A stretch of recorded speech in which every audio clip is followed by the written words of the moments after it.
నమస్కారం. ఇతరులు నిన్ను రెచ్చగొట్టి ఎంత చిరాకు పెట్టినా పరుషమైన భాషతో సమాధానం చెప్పకుండా నిన్ను నువ్వు ఆపుకోగలిగితే అది నీ గొప్ప వ్యక్తిత్వాన్ని అందరికీ తెలియచేస్తుంది. నిన్ను ఇష్టపడే వాళ్ళను వాడుకోవద్దు.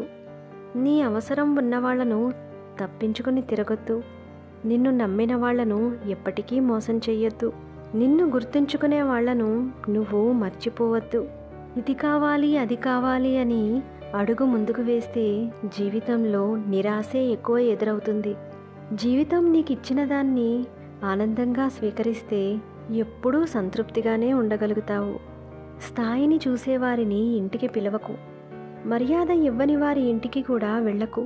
మంచి చెడులు తెలియని వాళ్లకు ఏమీ చెప్పకు. అహంకారం చూపించే వాళ్లకు దూరంగా ఉండు. ఏడిస్తే నాటకం అంటారు.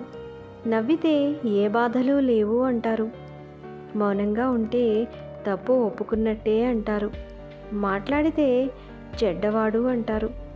మాట్లాడకపోతే అహంకారి అంటారు. బ్రతికి ఉన్నప్పుడు ఎప్పుడు చస్తాడో అంటారు. చచ్చాక అయ్యో పాపం అంటారు. నువ్వు ఎలా ఉన్నా ఏదో ఒకటి అంటూనే ఉంటుంది ఈ లోకం. అనేవాళ్లను వాళ్ళ కర్మకు వదిలేసి ఎవరినీ నొప్పించకుండా మన జీవితం మనం హాయిగా బతికేయాలి. ఎవరూ ఏ కారణం లేకుండా కఠినంగా మారిపోరు.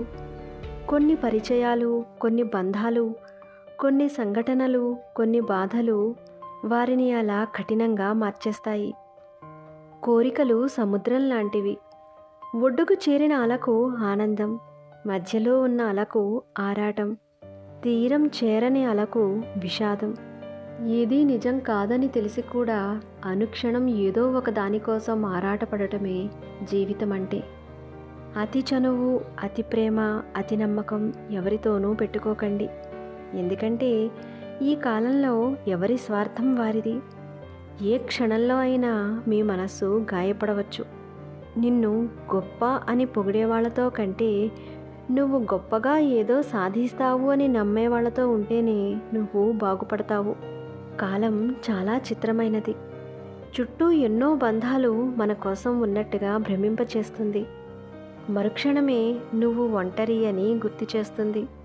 నీకు ఓ వయసంటూ వచ్చాక ప్రతి ఒక్కరూ నీ సంపాదన ఎంతో అనే చూస్తారు, కానీ నీ సంతోషాన్ని ఎవ్వరూ చూడరు. నీ మనస్సుకు నచ్చింది చేయడం తప్పు కాదు, కానీ దానికోసం వేరొకరి మనస్సును నొప్పించడం మాత్రం చాలా తప్పు. మనిషికి సాయం చేసి చెప్పుకోకు. మనసుకు గాయం చేసి తప్పుకోకు. తలరాతలో లేని వారిని ప్రేమిస్తే వాళ్ళు మీ జీవితంలో ఒక కథగానే మిగిలిపోతారు, కానీ ఎప్పటికీ మీ జీవితం కాలేరు. డబ్బులు లేని యవ్వనం, తోడులేని వృద్ధాప్యం నిజమైన నరకం. శాంతంగా ఉన్నవాడే జీవితంలో దేన్నైనా సాధించగలుగుతాడు. నీ గమ్యం చేరే దారిలో ఈర్ష్యపడే కళ్ళు ఉంటాయి. ఎత్తి చూపే వేళ్లుంటాయి.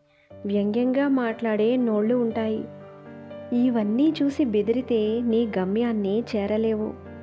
ఏది ఏమైనా సరే నీ ప్రయత్నాన్ని వదిలిపెట్టకు. పరిస్థితులు ఎప్పుడూ స్థిరంగా ఉండవు. నీ కష్టం ఎప్పటికీ వృధాగా పోదు. మనకెంత ఆస్తి ఉన్నా తినేది కడుపు పట్టినంతే. మనకెంత గుర్తింపు ఉన్నా అందరూ చూసేది మన మంచి గుణాన్ని. మనం ఎంత మంచి కులంలో పుట్టినా అందరూ చూసేది మంచితనాన్ని. జీవితం, గమ్యం, స్వప్నం, కష్టం, శ్రమ, గెలుపు, ఓటమి అన్నీ మనవే. పడితే లేవాల్సింది మనమే. బాధల్ని, గాయాల్ని దిగమింగాల్సింది మనమే. ధైర్యం చెప్పుకోవలసింది కూడా మనకి మనమే. ఇతరులు కేవలం చోద్యం చూస్తారు. వీలుంటే ఎగతాళి చేస్తారు. ఎవ్వరినీ పట్టించుకోకండి. లక్ష్యాన్ని చేరే వరకు ప్రయాణాన్ని ఆపకండి. ఊరిలో వేప చెట్టు కరువైంది. ఇంట్లో చేదు అనుభవాలు ఎక్కువయ్యాయి. మాటల్లో తీపి కరువైంది. ఒంట్లో తీపి ఎక్కువైంది. శివుడు రక్షించాలి అనుకుంటే ఈ సృష్టిలో ఎవ్వరూ నిన్ను శిక్షించలేరు. శివుడు శిక్షించాలి అనుకుంటే ఈ సృష్టిలో ఎవ్వరూ నిన్ను రక్షించలేరు. ధర్మ మార్గాన్ని వదలకుండా సాగిపో. నేను చెప్పిన అంశాలు మీకు నిజమే అనిపిస్తే ట్రూ అని కామెంట్ చేయండి. మంచి విషయాలను అందరికీ షేర్ చేయండి. మరొక మంచి అంశంతో మళ్ళీ కలుద్దాం. నమస్కారం.